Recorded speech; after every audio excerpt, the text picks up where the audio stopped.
Welcome the students of class 7. Welcome to our social science e-learning class. And today in this class we are going to discuss another subunit. It is the last subunit of your chapter 4 history, and open page number 56. It is in your page number 56. And what is the name of the subunit? It is the Mughal Empire in the 17th and 17th century and after. So today we are going to discuss that how did the Mughal Empire, what are the other aspects of the Mughal Empire after 17th century and after. We know that in the time of Akbar, the Mughal Empire was a very prosperous state, and the administration, the culture, the economy, everything was very fine. And later on also the administration and the military efficiency of the Mughal Empire led the great economic and commercial prosperity of the empire. And those travelers who traveled India in the time of Mughal period, they also described in their accounts about the fabled land of wealth. That is the Mughal Empire. And as well as they also mentioned that in the society there are some people, they are very much rich, there are enormous wealth and prosperity. On the other side, some people, they were poor. Okay, so poverty also exists in Mughal Empire, side by side of the prosperity. So in 20th year of the Shah Jahan, there is an example, a document found by the historians, okay, in 20th century. It is in the written on the 20th year of Shah Jahan's reign, inform that highest ranking Mansabdars were 445 out of 8,000 Mansabdars. So can you imagine that in the time of Akbar, the 8,000 Mansabdars, in the time of the last rulers, the Shah Jahan and Aurangzeb's reign, there are 8,000 Mansabdars. So obviously there is some problem of distributing the Mansabs, because it was not possible for them to give Mansab, okay, to give Jagir to all the Mansabdars as a salary. Okay, and 445 only out of the 8,000 they got the superior quality of Jagir and the highest ranking, such as 5,000 or 7,000 Mansabdar, and only 5.6%, the 445 people, they are only the 5.6% of the 8,000 people, 8,000 Mansabdars, and they received 61.5% of total revenue collect from the entire revenue resources of Mughal Empire. Okay, so this show us the picture of inequality present everywhere. Okay, some Mansabdars, they got high quality lands as well as they got huge territories, those 445 Mansabdars, but the rest of the 8,000, the small Mansabdars, they were deprived. Okay, and I have already mentioned that sometimes it was happened that those Mansabdar was not able to fulfill, able to collect their salary from the land revenue. So those Mansabdars who got the superior quality of land and they collected the 61.5% of total 61.5% of revenue from the total revenue collection of the Mughal Empire. So they spent a lot of money also. They were so much rich, and they also spent so much money on their luxurious items, goods, foodstuffs, and some artisanal stuffs, etc.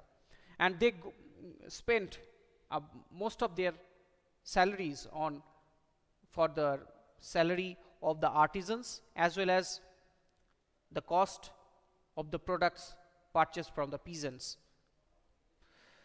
But the scale of revenue collection left a very little amount of money in the hand of artisan and peasants. They got lot of money as salary, but what happened? The revenue rate of revenue was very much high that it was not possible for them to save those money or spend those money for their own purposes. Okay, so in this way we can see that the money they given to the artisans and peasants again return back to the mansabdars. So in this way those mansabdars, day by day they become very much rich. And another thing was happened that the wealthier peasantry, artisanal groups, the merchants and the bankers, they only profited most in the time in late 17th century, means the second half of 17th century, 1650 to 1700 AD. So the government also, the enormous wealth of the Mughal elites also gave them some power, and they become extremely, some powerful groups also emerged in the court of Delhi, such as the Irani, Turani, means the Turkish group, the Afghans group, and the Indian Muslims group. So all these groups always try to fulfill their own benefit, and they work for their own benefit. Okay, and they sometimes constituted their new dynasties and also held command of provinces like Hyderabad, Awadh and Bengal. Like in Hyderabad, Asaf Jha or Chin Kilij Khan established, he also got the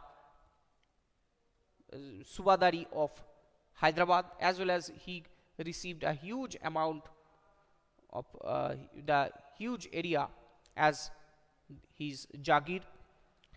Next one, the Murshid Quli Khan, he got also the Subadari, and he also a Mansabdar and land revenue as a Jagir in Bengal. Next one, the Awadh ruler.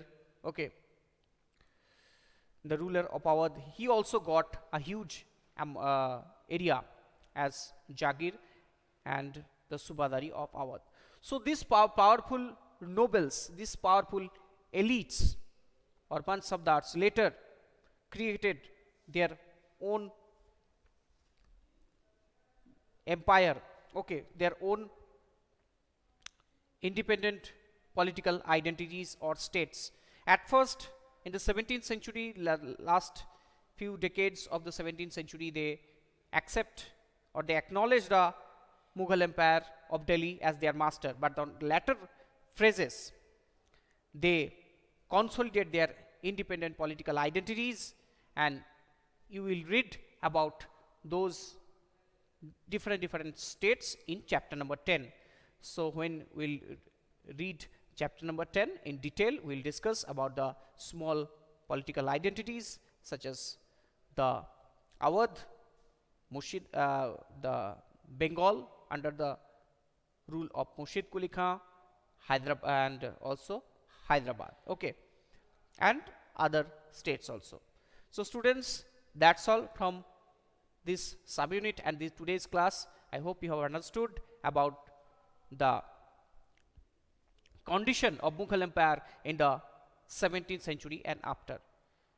And this type of incidents also led the Mughal Empire towards the decline, because this type of partisan politics in Mughal court also created administrative crisis in the center. Okay students, so thank you for watching. See you in the next class. Bye.